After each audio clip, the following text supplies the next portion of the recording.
Well, please turn with me this morning to Deuteronomy chapter 19. Deuteronomy 19. When the Lord thy God hath cut off the nations, whose land the Lord thy God giveth thee, and thou succeedest them and dwellest in their cities and in their houses, thou shalt separate 3 cities for thee in the midst of thy land, which the Lord thy God giveth thee to possess it. Well, friends, we're going to be looking at a few different verses, and I'll be jumping around today as we discuss some of the civil laws that were given to Israel. They had no laws of their own. They couldn't really follow the laws that were around of the nations round about them. There was so much injustice in those laws, so much that was really not worth following and would be dishonoring to God and would be unjust for those fellow citizens, and you would prefer and favor some and ignore others. Well, that wasn't to be in Canaan where they were to go.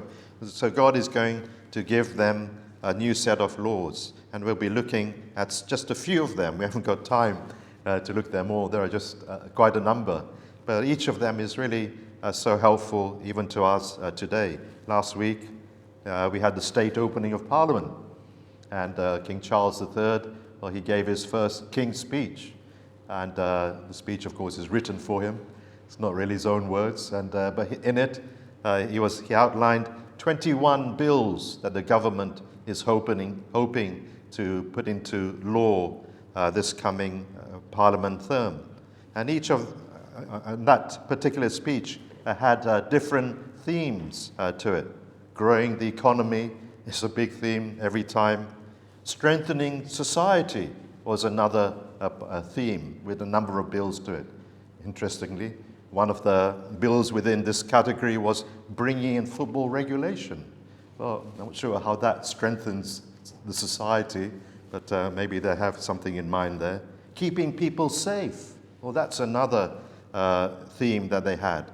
They want life to mean life when it comes to prison sentences. So the aim, of course, is to protect and to enhance the environment that we're living in, the society that we have, to make it a safer place, a better place, a more prosperous place for us who live here, and to improve our lives. Well, today, these laws which we're looking at, these bills, we could say, that God gave through Moses to Israel, they are to improve and they were to regulate the life of the Israelites when they got over Jordan and into Canaan. How they were to conduct themselves, how they were to treat one another, what they were to do when things went wrong, when the law was broken, when crimes came about. How were they to handle these things? What laws needed to be in place to ensure equity and fairness and equal treatment and justice for all, not just for the select few, not just for the rich, not just for the beautiful, not just for those who had power, but for all. How was that to be meted out? Punishment, what kind of punishment was necessary? What was necessary for a stable and happy society? Because God, in his great kindness, condescends to give them this Bill of Rights. And this is what I want to speak about. So as I said, there are just too many to mention, but I have 3 themes myself. And firstly, I aim to talk about the sacredness of human life, and then the sanctity of the family, and then we may just touch on the last one, law and justice, time permitting. So firstly, the sacredness of human life. Now at this time, when Moses and the children of Israel lived, was a time when life was really cheap. Life was very cheap. God gave to his people, therefore, these special laws to teach them life is precious. Human life is very precious. Human life, each human life, is of value, and no one is to be undermined. He's teaching them to have a high respect for human life. And we'll look just at 3 examples here. Firstly, as we read here in chapter 19, we have these these cities of refuge. Now, the Lord said when they were to go into Canaan, they were to establish 3 cities of refuge, Levite cities. Actually, 6 cities. 3 on the east side of the River Jordan, 3 on the west side. And if they obeyed the Lord would enlarge their land, and then they were to add 3 other cities in due time. That never actually happened. But these 6 cities of refuge were for those who had accidentally killed somebody. An example is given here in verse 5.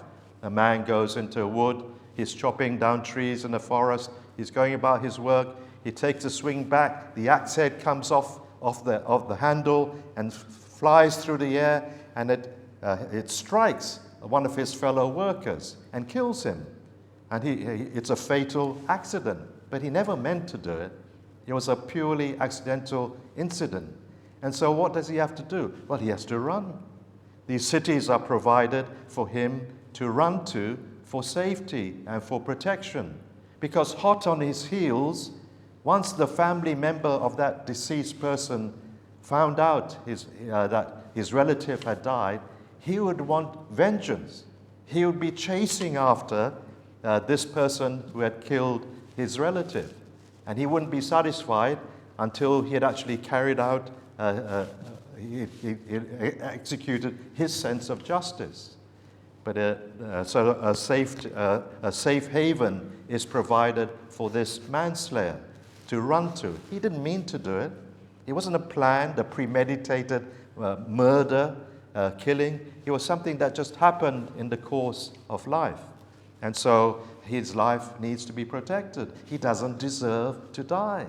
And so these 6 cities, God said, are to be put in place so for these accidental killers to run to. They had to be accessible. They had to be cleared of all debris. They had to be signposted properly so that people knew exactly where the city was, and he could run there. As soon as he got there, well, he was safe. If it was genuinely an accidental killing.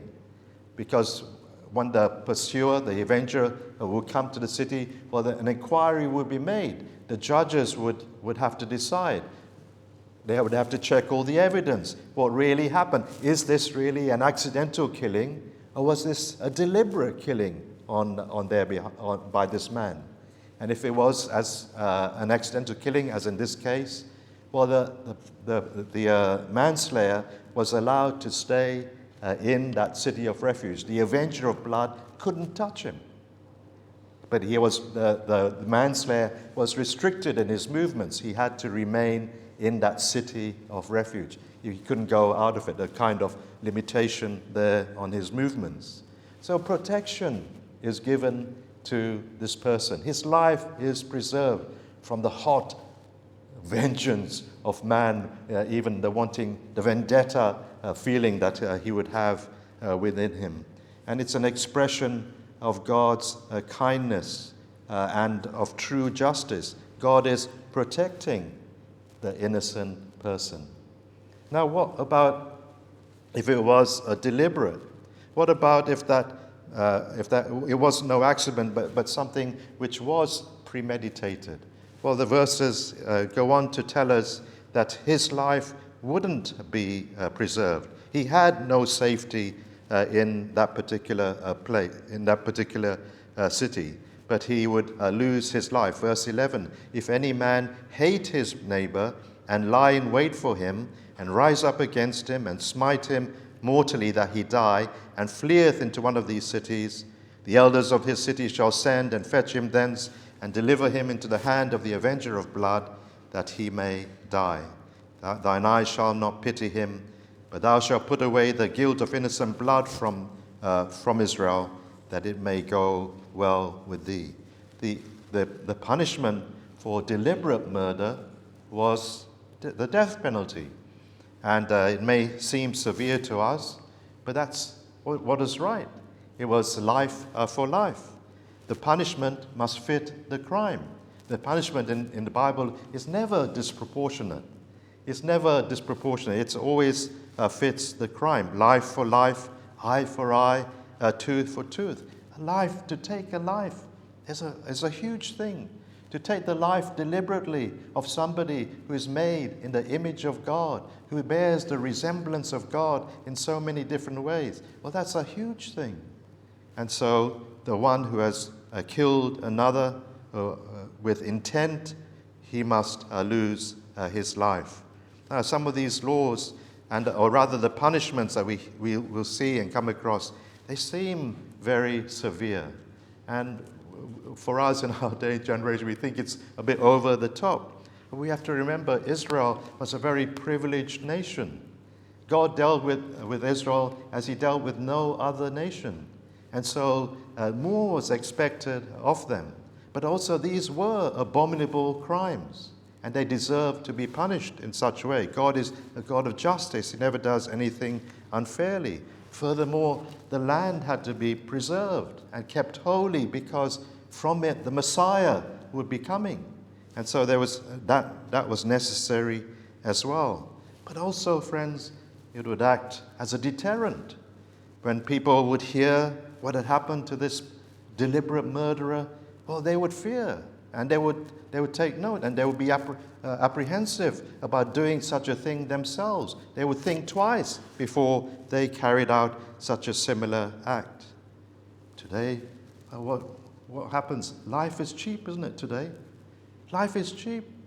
How many murders take place on our streets? From what I gathered, in 2022, 23, over that time period, there were 602 murders in England and Wales alone.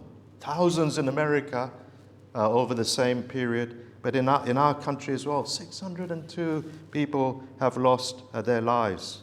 Well, friends, surely if there was such a thing as a death penalty, people would think twice before they committed such an atrocious crime, before they carried knives on the streets and so on. They would think twice. Does the Bible advocate that? Does the Bible advocate death penalty for murder? Yes. That's what the Bible teaches. Human life is precious. Everyone is precious. Everyone is of value. To take another life, well, really is a great crime. But let me move on quickly. And chapter 24 and verse 7. We read about the case of stealing or kidnapping. If a man be found stealing any of his brethren of the children of Israel, and maketh merchandise of him, or selleth him, then that thief shall die, and thou shalt put away evil from among you. This was kidnapping a fellow citizen, one of the brethren, and kidnapping them for the purpose of slavery, enslaving them. Either the kidnapper would use them in their own home or their own fields for their own work as a slave, or they may sell them on as merchandise, as a product, sell them on to other people for them, to work for them. Well, the children of Israel are forbidden from acting in such a way. It was an evil and a vicious thing for them to do, to kidnap one of their own and deprive him of his rights. Every person has their rights. Every person has their right to freedom, freedom to go where they desire to go, to do what they desire to do. Kidnapping steals from them. It steals that freedom. It deprives them of that right to which they are entitled. It robs him of his self-respect. To make a person a slave in that way, well, it undignifies a man, doesn't it? It debases a man. It ought not to happen. It's so important, this. He must treat his brethren with dignity and respect. He mustn't debase him. And that's why even here, well, the punishment was very great. It was the thief would die. And the Lord is teaching the people, well, you must respect your brethren. Respect the rights of other people and not deprive them of that which they are entitled to. Well, we wish we could say kidnapping is extinct in our modern day, it's still here, isn't it? It's still here. We have modern day forms of it. We hear about trafficking that takes place. Women are trafficked from other countries, brought over to the UK for prostitution and other illicit activities, all under the lure of a nice job, a good job, fooled and deceived into it. They're kidnapped. We hear about people even who are being exploited into forced labor, and all for a pittance of a wage, and there's no protection for them. They're deprived of their rights. We hear about people in other countries where they're working long hours for a pittance, and they have no rights, no protection.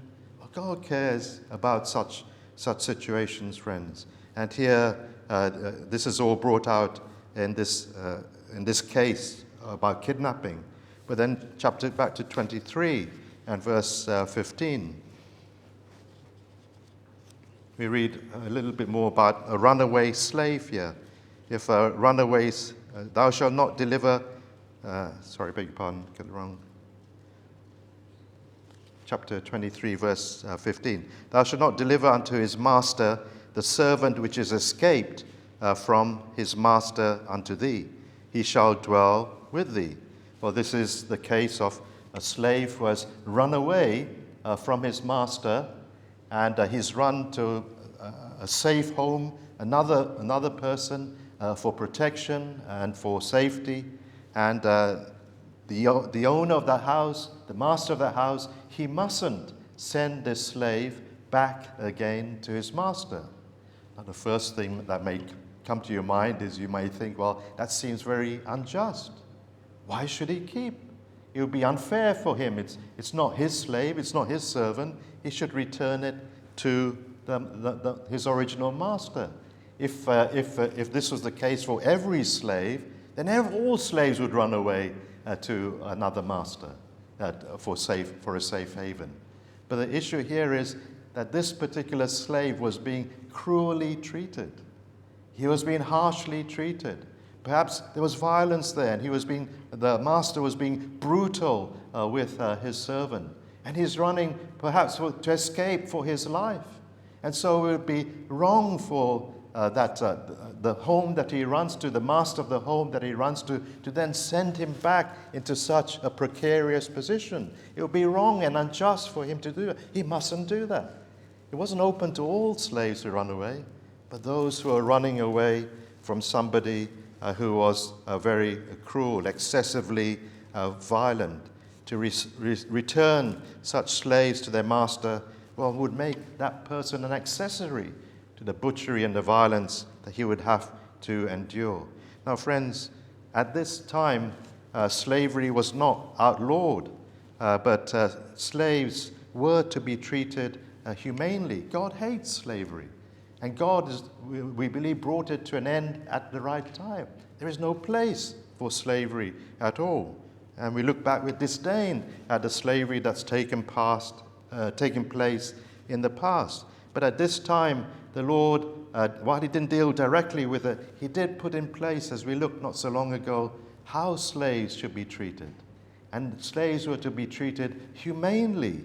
God gave rules concerning servants. And you remember how we said they were only to serve 6 years. And it was to be a willing service. And after 6 years, they were to be set free. And they were to be set free how? Not just see you, thank you for your service, goodbye. But they were to be set free loaded with gifts and helps for them to begin their life anew as they left their master. The dignity, again, of another person is in mind. The dignity even of slaves. God is instilling this. Even the way you treat those who are serving you, you must respect. You must honor them.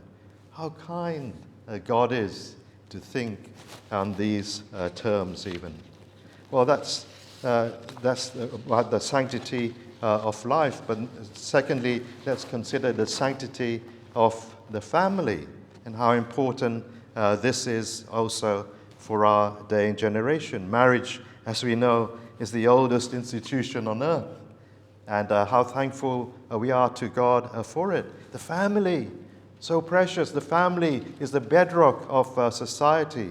Marriage, the home, these are all ordained of God not only for a stable society, but for happiness of man and women, for us to enjoy a life to a certain degree. So we shouldn't be surprised that it comes under attack. We know that the enemy attacks anything that God has put into place. He hates anything. He seeks to break up and to destroy anything that God has ordained. And here is something else that he ordained, that he attacks, the home and the family structure. And he seeks to bring it to an end. So in this time also, when Moses and the children of Israel were there, the home also was under attack. And special safeguards are needed and provided by the Lord to protect it. We cannot again look at all the cases, but just a few. Chapter 21 and verse 15 deals with a man who has two wives. If a man have two wives, one beloved and another hated, and they have borne him children, both the beloved and the hated, and if the firstborn son be hers that was hated, then it shall be when he maketh his sons to inherit that which he hath, that he may not make the son of the beloved firstborn before the son of the hated, which is indeed the firstborn. So here is a man, he has two wives. The Hebrew could also mean, be taken of he has had a wife, and so one has died, and now he's got a second wife, but it can also be taken in this way as a man has two wives at the same time, polygamy. And he is in this situation. And again, God doesn't directly deal with the subject of polygamy here. And we know that when God first created man and woman, it was only one man and one woman. That's how we define marriage today. That's God's ideal for life. One man, one woman together. But here we see that because of sin entered in. We know that polygamy came in through Lamech, Genesis chapter 4. You can read that. The first man to take more than one wife. He had two. And many people followed suit after that. But God was not sanctioning polygamy here, but he's trying to prevent people who have gotten into it from adding one sin to another. The issue here is not really addressing polygamy, but the issue here is fairness for the firstborn son. And here it was, if a husband favored his second wife, well, she might use her position as the favored wife to whisper in her husband's ear, make our son the firstborn. Make our son, let him have the rights. The firstborn was entitled to a double portion of the inheritance. He got the family name. He became the leader of the family clan. It was a privileged position. And here the second wife is saying, suggesting to the husband, make our son, even though he's not the firstborn, make him the firstborn. And the Lord says, you mustn't do that. You must be just. You must be fair in your dealings here. And you must do no such thing. You must treat each child in the family fairly. There's to be no favoritism in the home. If you gave into favoritism, well, you can only imagine the results in the home, isn't it? Oh, there would be an uproar in the home. There would be a quibbling amongst each other. There would be complaining and grumbling. It would introduce all sorts of things, all because the husband had shown favoritism and preference to one to whom it was not due, the second child. He must maintain stability and order in the family and be shown to be fair to each one in the family. So here the Lord is not endorsing or approving of polygamy, but limiting sin being added to another sin with the firstborn. So Another case we read of is in chapter 21, again still, and verse 18. And this is on the surface of it a little bit of a difficult one.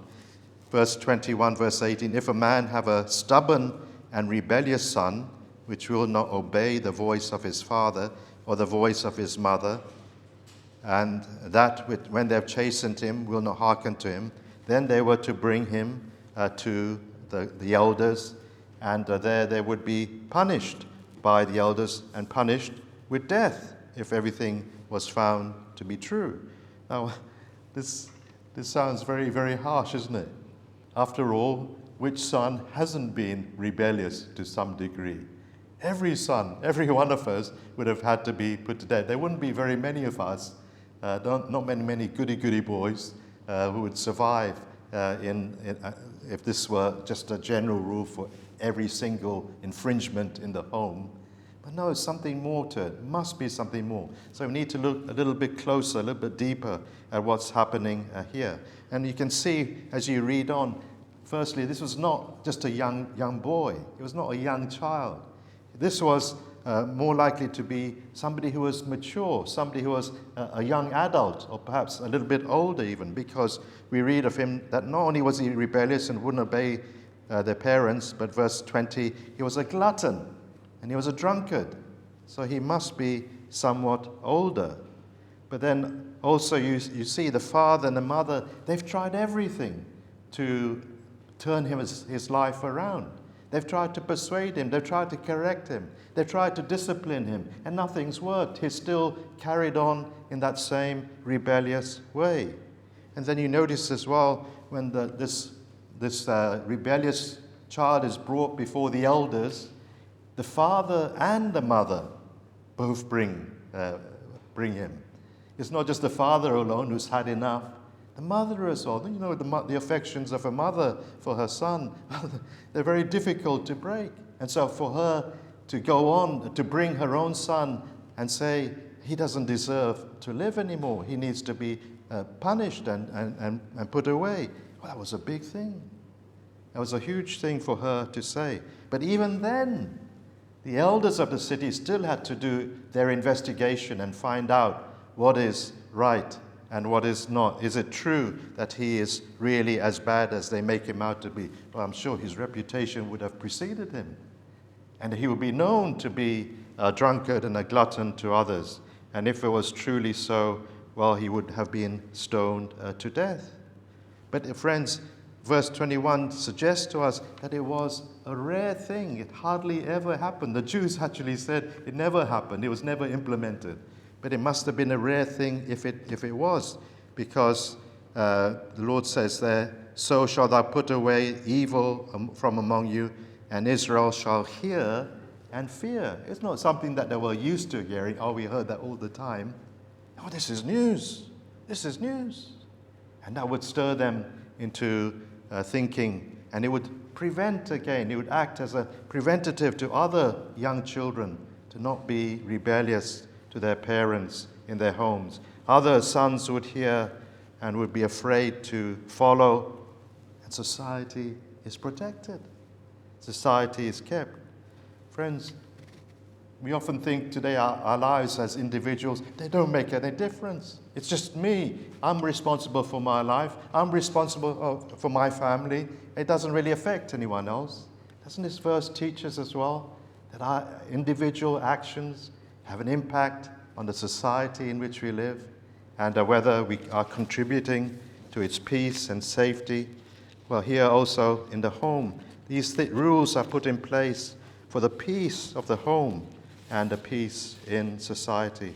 Well, just one more under this theme, and that is in chapter 22. Chapter 22, verse 22. And it's about the case of adultery. If a man be found lying with a woman married to an husband, then they shall both of them die. So here, of course, if a man slept with a married woman or vice versa, well, the crime was so bad, was an abomination to the Lord. The marriage bed has been defiled.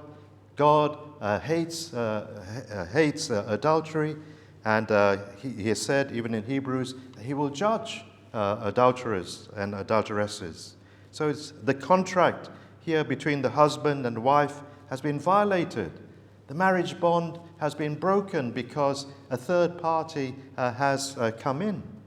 And so they were both to be put away. But here is given another case in the following verses. If a woman is apprehended and taken by a man forcefully against her will, if she cries out and if she resists all his attempts, if this is a case of rape, isn't it? If such a thing happens, but if the woman cries out and yet still is overcome, she was not to be put to death. She was to survive. Her life was not to be taken to her. The law is put in place to protect her and to keep her from being misjudged in this case. Oh, friends, this is women's rights. This was a time when women were treated as chattel. A man could do what he liked with his wife or with a woman. At his whim and fancy, he could deal with her. And here the Lord is introducing this law to protect the woman, to keep her safe. And a long time before, what's her name, Emmeline Pankhurst came into play, isn't it? Here already the Lord is thinking about a woman and her rights.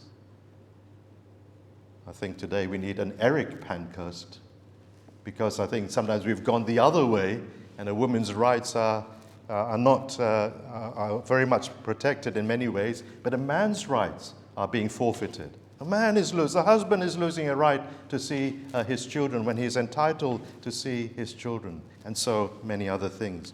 But friends, this sin of adultery, here God is curbing it.